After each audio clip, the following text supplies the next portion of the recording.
अब मैं कुछ आयतें हैं जिनको आपके सामने रखता हूं। ये गैलेक्सी है हमारी, ये लेटरल व्यू है, ये टॉप व्यू है मिल्की वे गैलेक्सी जिसका हिस्सा है हमारा सोलर सिस्टम। ये उसका स्केच है, एग्जैक्ट पिक्चर नहीं है। इस गैलेक्सी के अगर आप डायमेंशंस देखें तो एक बाजू से दूसरे बाजू 1,00,000 नूरी साल यानी 1,00,000 लाइट ईयर्स का डिफरेंस है, डिस्टेंस है इस हिस्से से उस बाजू तक। लाइट ईयर क्या है? रोशनी 1 सेकंड में तकरीबन 1,86,000 मील या 3,00,000 किलोमीटर चलती है 1 सेकंड में। इसको 60 से मल्टीप्लाई कीजिए, 1 मिनट में रोशनी कितना चली, फिर 60 से मल्टीप्लाई कीजिए 1 घंटे में कितना चली। यहां तक आते ज्यादातर आपके कैलकुलेटर्स कंप्यूटर्स फेल होने लगेंगे क्योंकि फिगर्स बहुत ऊंची चली गई। अब आप इसको 1 घंटे में आपने टाइम निकाल लिया कि 1 घंटे में रोशनी ने कितना सफर तय किया, इसको 24 से जरब दीजिए तो 1 दिन में रोशनी कितनी चली, फिर 30 से जरब दीजिए 1 महीने में कितनी चली, फिर 12 से जरब दीजिए तो 1 साल में कितनी चली। It will be N astronomical figure.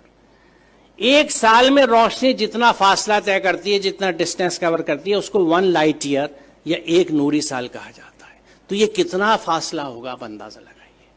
और सिर्फ इस गैलेक्सी के इस कहकशा के, ये मिल्की वे जो दूधिया कहकशा है, इसके एक बाजू से दूसरे बाजू आने के लिए आपको 1,00,000 लाइट ईयर्स चाहिए।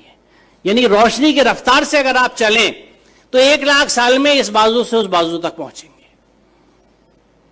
यहां अजमत का एहसास होता है अल्लाह ताला की। और ये मिल्की वे जो एक गैलेक्सी है, ये ऐसी एक गैलेक्सी नहीं है, बल्कि there are millions and millions of these galaxies पूरी कायनात में। और इन गैलेक्सीज में है क्या साहब? सितारे जिनकी डिफरेंट लाइफ साइकिल्स हैं, अगर आप स्टार्स की पढ़ें, या प्लैनेट्स जो उनके चारों तरफ घूम रहे हैं। सबसे बड़ा सवाल ये आता है कि ये रुके हुए कैसे हैं? रात में जो आसमान हमें इतना अच्छा दिखता है, उसमें तारे नजर आ रहे हैं, चांद नजर आ रहा है, ये रुके हुए कैसे? What is holding them? वो क्या चीज है? वो कौन से कुव्वतें हैं? आज हम जानते हैं कि ये इलेक्ट्रोमैग्नेटिक फोर्सेस हैं जिनके बैलेंसिंग से इनको हमने रोक रखा है। It is just phenomenal. आप ये समझिए कि मैग्नेटिक फोर्स को कंट्रोल करने के लिए इस वक्त हमारे पास जो सबसे अच्छी एग्जाम्पल है, उदाहरण है, वो मैगलेव ट्रेन का है कि मैग्नेटिक लेविटेशन से रेल की पटरी से 6 इंच ऊपर ट्रेन रन करती है, जिसको मैगलेव ट्रेन कहते हैं। उस मैग्नेटिक लेविटेशन से एक ट्रेन को सिर्फ हमने 6 इंच ऊपर उठाया है। और इन प्लैनेट्स का जो billions and billions of stars and planets और सूरज हैं, सितारे हैं, ये किस तरह से बैलेंस किए हुए मैग्नेटिक फोर्सेस के साथ। ये कितना जबरदस्त कैलकुलेशन है, कितना जबरदस्त हिसाब है।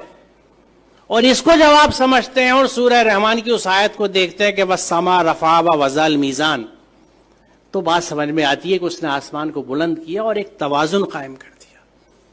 तवाजुन की अहमियत की वजाहत है क्योंकि आप इमेजिन कीजिए, मुझे नहीं पता, मैंने बचपन में खेल खेला है, उसका जिक्र मैं हमेशा इस तकरीर में अपनी करता हूं कि मैग्नेट से जब हम लोग छोटे थे तो हमारे पास वो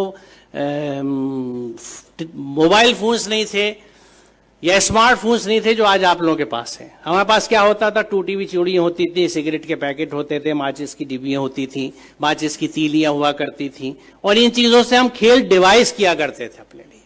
तो मैग्नेट से हम जो एक खेल डिवाइस करते थे, और वो घर से जल्दी से किसी तरह जब अम्मी की नजर बचती थी सुई उठा लाते थे या आल पे ले लेते थे अब्बा के ड्रॉज में से कि कागज के ऊपर पिन रखी और नीचे मैग्नेट रख के उसको घुमाना शुरू किया तो ऊपर से वो सुई घूमती थी। अब इस सुई को अगर आप बीच में रख के दोनों साइड मैग्नेट रख लें तो जिधर मैग्नेट का फोर्स ज्यादा होगा सुई उधर भागेगी। एक स्टेज ऐसी आएगी कि सुई बीच में कांपती सी रहेगी, ना इधर जा सकती है ना उधर, क्योंकि यहां पे दोनों फोर्सेज एक दूसरे को न्यूट्रलाइज कर रहे हैं। इधर की मैग्नेटिक की ताकत, इधर की मैग्नेटिक की ताकत एक दूसरे को न्यूट्रलाइज कर रही है, नलीफाई कर रही है। वो सुई बीच में ट्रैप्ड है। अब आप इसे इमेजिन कीजिए कि अगर आप ऐसे ही 2 मैग्नेट ऊपर नीचे रख लें और उस कागज को निकाल दें तो 4 मैग्नेट के बीच में हैंग कर जाएगी नीडल। बड़ी मेहनत करनी पड़ेगी इसको बीच में हैंग करने के लिए, एक सुई को। अब इमेजिन कीजिए इस यूनिवर्स को जिसमें कितने millions and billions of planets इसी मैग्नेटिक फोर्सेस के इंटरप्ले की वजह से, एक बैलेंस की वजह से हैंग कर रहे हैं। जो इसको समझ सकता है वो खालिक की अजमत को समझता है। वो परमात्मा की महात्मा को समझ सकता है, महानता को समझ सकता है, अल्लाह ताला की अजमत को पहचान सकता है। और उस वक्त वो कन्विंस होता है कि जब इस पूरी कायनात में अल्लाह के कानून चलते हैं तो मैं उसके कानून को किस तरह से एक जुज़दान में लपेट के बिना समझे ऊपर रख सकता हूं और उसको फॉलो नहीं करता।